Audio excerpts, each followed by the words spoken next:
Prime Minister Justin Trudeau is in the U.S. Capitol for the NATO summit. There will be discussions on Ukraine and defense spending commitments. Earlier today, he spoke at the NATO Climate Change and Security Center of Excellence. Addressing a global problem like climate change requires a global response. A global response which we've been coordinating in close partnership with our 31 fellow member states in NATO. Our government has been a strong advocate for ensuring that climate change is an integral part of NATO's agenda and that together we act to make it a reality. Okay, so he was talking climate. However, Canada's defense spending, that is sure to be a hot topic as well, as I mentioned. And for more on that, I want to bring in Stéfanie von Hlatky. She's a professor of political studies at Queen's University, and she is in Washington for the NATO summit. Stéfanie, thank you so much for making time for us. Of course. Good afternoon. So the Prime Minister there, he was focused on the climate just today, at least in those remarks. But we know that this defense spending target of 2% of GDP, it has been hanging over Canada for quite some time. The fact that Canada has not met that target and doesn't have a plan to get there. How do you think that's going to influence the summit and, the Prime Minister's interactions there?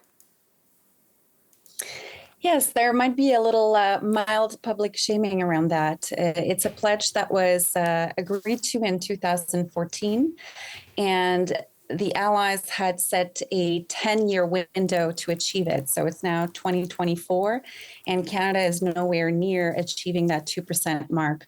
So when the government unveiled their new defense policy, there were high hopes that there would be more specific language about achieving that allied goal.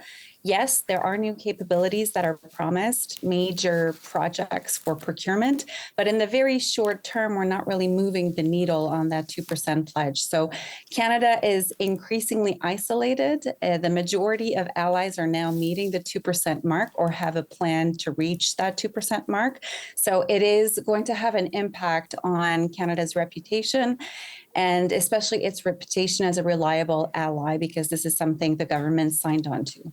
And it's interesting to think, too, about Canada's economy and, how slow it has been right now. But if things pick up, if that happened to be the path, then hitting this target would be even harder, because this is 2% of GDP, a sort of a moving target, I guess. Why is it that Canada has had such a hard time getting to that 2% target, though, in the first place?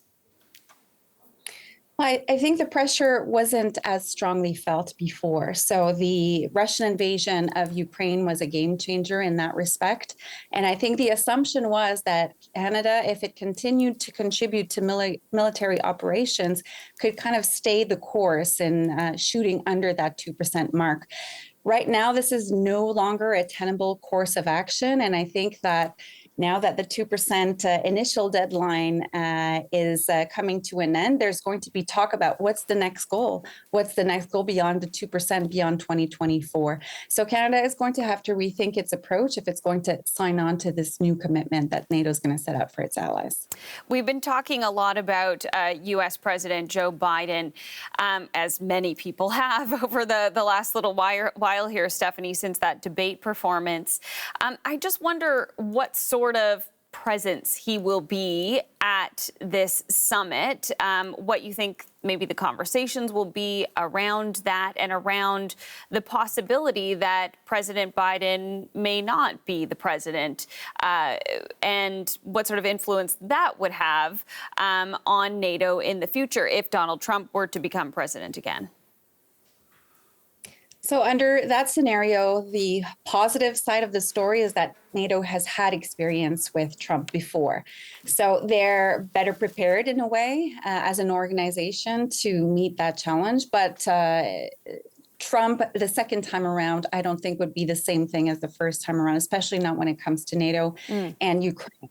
So NATO as an organization has to prepare for that, and individual member states too. What NATO as an organization can do, for instance, well, the appointment of a new Secretary General that has a good relationship with President Trump might be one of the ways in which you can smoothen that transition.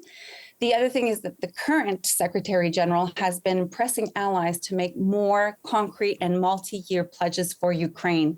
So setting those pledges way beyond the timeline of the U.S. election is another strategy. How different do you think Trump would be? What are you expecting?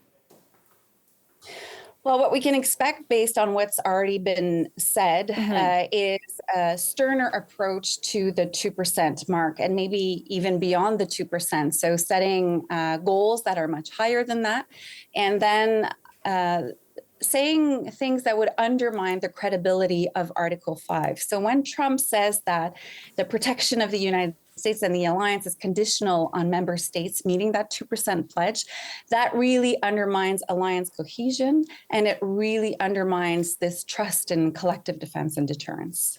Stephanie, really appreciate you taking the time out of the events of this week to speak with us. Thanks so much.